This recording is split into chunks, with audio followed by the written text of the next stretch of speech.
Salut, nous sommes en direct à l'université de la Sorbonne, à Panthéon 1, 12 place de la Panthéon. Donc on va commencer notre session de formation de Microsoft Excel.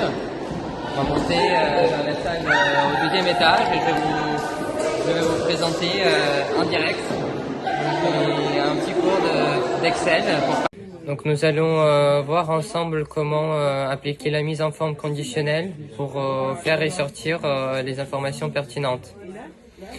On utilise la mise en forme conditionnelle pour explorer, analyser les données, détecter les problèmes critiques et identifier les modèles et des tendances.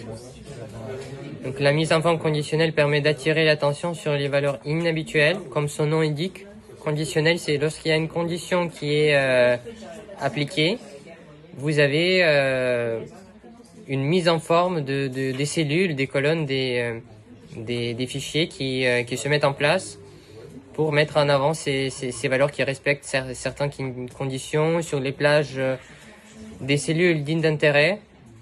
Pour visualiser les données à l'aide des barres des données, on va voir les échelles de couleurs, les jeux des icônes, donc qui correspondent peut-être aux variations des données ou alors toutes aux données différentes de la base. Donc, la mise en forme conditionnelle modifie l'apparence des cellules en fonction des conditions que vous lui spécifiez. Et lorsque les conditions sont vraies, donc les plages de cellules se mettent en forme, en couleur, ou il y a quelque chose qui s'imbrique pour représenter, mettre en avant les données.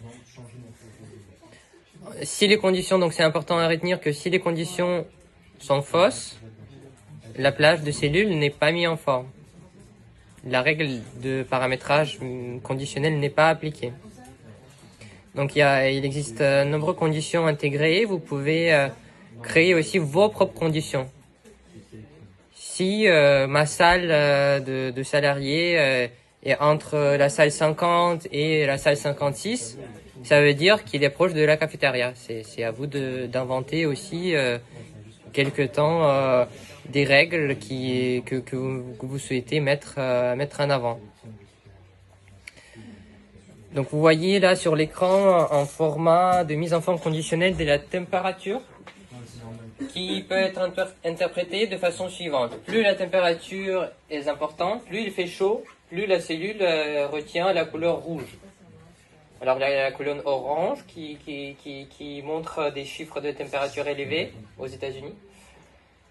Ensuite, il y a orange pâle, il y a jaune, et ensuite ça passe au vert. Et quand c'est vraiment vert, donc ça veut dire que la température est assez faible pour les Américains.